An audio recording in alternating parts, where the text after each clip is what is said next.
Hello, bachcho. Let's see the question. The question says a system shown in figure is released from rest with mass 2 kg in contact with the ground. Pulley and spring are massless and friction is absent everywhere. The speed of 5 kg block when 2 kg block leaves the contact with the ground is, and we are given force constant of the spring K is equal to 40 Newton per meter and G is equal to 10 metre पर second square. तो हमको एक system provide किया गया, तो हम इस system को एक और बार साइड में ड्रॉ करेंगे। So we have a pulley here, हमारे पास एक पुली है and that is attached to the roof and on one side of the pulley, so this is the roof and on one side of the pulley हमारे पास एक spring है। उस spring को एक ब्लॉक अटैच्ड है जिसका मास हमको दिया गया है to be equal to 5 kg। तो ये है हमारा 5 kg का मास और उसके दूसरे एंड में एक 2 kg का मास है। तो ये 2 kg का मास है जो कि हमें कहा गया है कि it is attached to the ground. तो ये हमारा ग्राउंड है और ये ग्राउंड पे रखा गया है। हमें दिया गया कि जो स्प्रिंग का स्प्रिंग कांस्टेंट है K is equal to 40 newton per metre, right. तो ये सिस्टम हमको प्रोवाइड किया गया और हमें पूछा क्या है कि जैसे ही हमारा जो 2 kg का ब्लॉक है, 2 kg मास का जो ब्लॉक है, जैसे ही वो हमारे ग्राउंड को लीव करेगा तो हमारे 5 kg ब्लॉक का वेलोसिटी कितना होगा, हमको वो निकालना है। So let us draw the free body diagram. हम फ्री बॉडी डायग्राम दिखा के कौन से फोर्सेस एक्ट कर रहे हैं इस बॉडीज पे हम देखेंगे। तो हमें पता है कि हमारा जो 2 kg का ब्लॉक है जो कि ग्राउंड के साथ हमारा फिक्स है, तो इसकी वजह से एक डाउनवर्ड फोर्स लग रहा होगा mg, that is equal to 2g, क्योंकि m is equal to 2 kg। तो हमारा जो ये 2 kg का ब्लॉक है it will just leave the ground when the tension acting on the spring T1 or T is just equal to the weight of the block। तो जैसे ही हमारा tension जो कि हमारे स्प्रिंग में लग रहा है, हमारे जो स्प्रिंग में लग रहा है, स्प्रिंग तो नहीं है ये,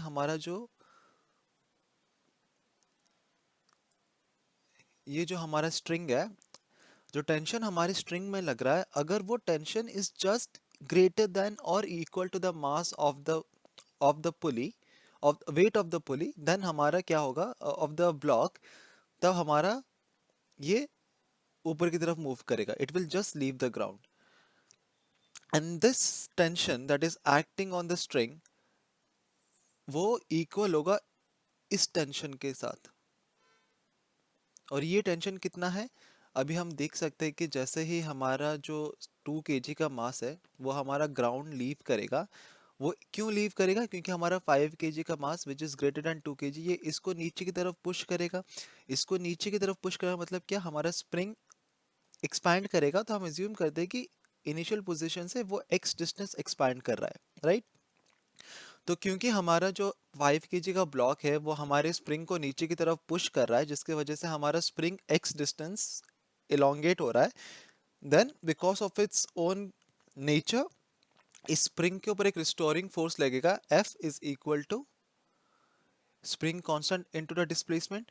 और ये force is nothing other than the tension acting on the string, that is T dash. So हम देख सकते हैं कि when T dash is equal to T, then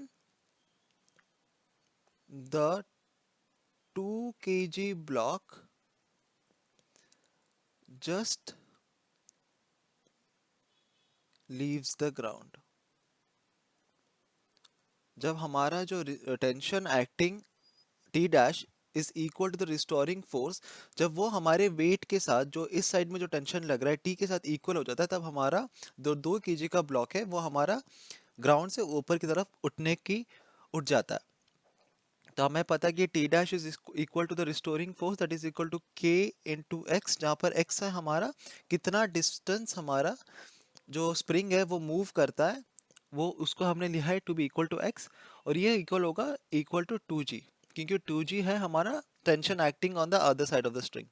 तो इससे हम निकाल सकते हैं कि कितना हमारा स्प्रिंग खींचेगा, कितना डिस्टेंस हमारा जो स्प्रिंग है वो कितना डिस्टेंस खींच रहा है, तो वो हम निकाल सकते हैं। अब तो is equal to 2g/k, so this is equal to x is equal to 2 into g, हमको दिया गया है 10 और k हमें दिया गया है 40, तो ये होगा in metres and we have x is equal to 1/2 metres.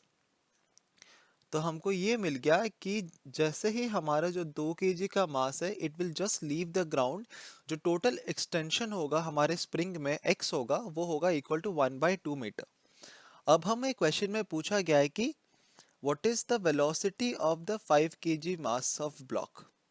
ठीक है, तो हमारा जो 5 kg का जो ब्लॉक है इसका वेलोसिटी कितना होगा वो हमको निकालना है।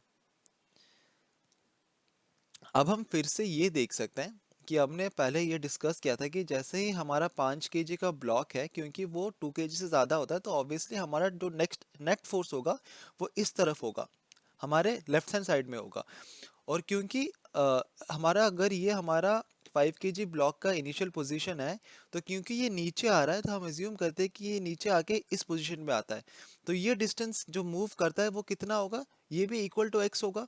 जितना हमारा स्प्रिंग खींचेगा उतना ही डिस्टेंस हमारा 5 kg का जो ब्लॉक है वो नीचे आएगा। तो अगर हमारा बॉडी एक इनिशियल हाइट पे है, एच हाइट पे है, और वो एच हाइट से एक कम हाइट एक्स हाइट के अगर हमारा जो बॉडी है वो इनिशियली हाइट एच पे है, तो इसका जो पोटेंशियल एनर्जी होता है वो होता है mgh।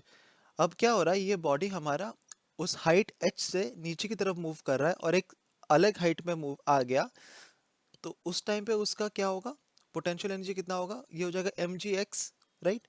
तो हम देखते हैं कि क्योंकि हमारा जो हाइट है वो डिक्रीज कर रहा है, तो हमारा जो ग्रेविटेशनल पोटेंशियल एनर्जी होता है बॉडी का वो डिक्रीज करता है।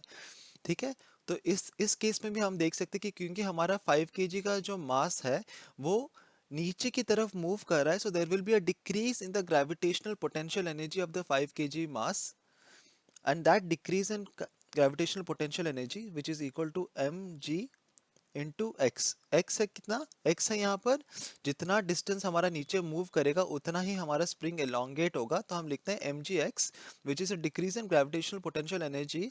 This will be equal to कितना होगा, जो जितना हमारा ग्रेविटेशनल पोटेंशियल एनर्जी डिक्रीज हो रहा है, हमारा नीचे की तरफ मूव करने की वजह से जो ग्रेविटेशनल पोटेंशियल एनर्जी हो रहा है डिक्रीज कर रहा है हमारे 5 kg मास ऑफ ब्लॉक का, वो जो एनर्जी लॉस होगा वो कहाँ पर रिफ्लेक्ट होगा, वो रिफ्लेक्ट होगा as the kinetic energy of this block of the 5 kg block and the potential energy of the spring.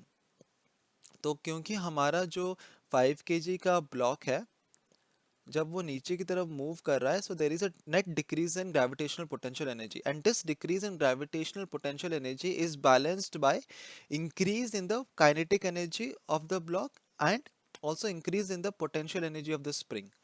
So this will be equal to the kinetic energy of the block which is equal to mv square plus हमारे spring का potential energy, जो energy stored in the spring होगा वो उसकी तरह reflect हो, that is equal to half के x square.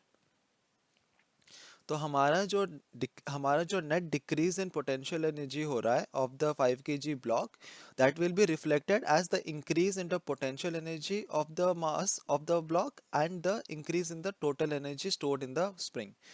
तो हम यहाँ पर m ले सकते हैं equal to 5, so this is equal to 50 into 1/2 is equal to 1/2 into 5 into v square, जहाँ पर v है हमारा velocity of the 5 kg block plus 1/2 into k is equal to 40 and x is equal to x square हो जाएगा 1/4। तो अगर इसको हम कैलकुलेट करेंगे तो हमको मिलेगा 25 is equal to 5/2 v square plus ये 4 and 1 and 10 and this is 1 and 5 plus 5. So we can say that 5 v square by 2 is equal to 20. ठीक है, so we can say that 5 v square is equal to 40 or v square is equal to 8. So this implies v will be equal to root over of 8 meter per second, that is v is equal to 2 root over of 2 metre per second. तो हमने देखा कि the velocity of the 5 kg मास block is equal to 2 root 2 metre per second, जो कि हमारा final answer होगा. I hope you understood the concept well. Best of luck.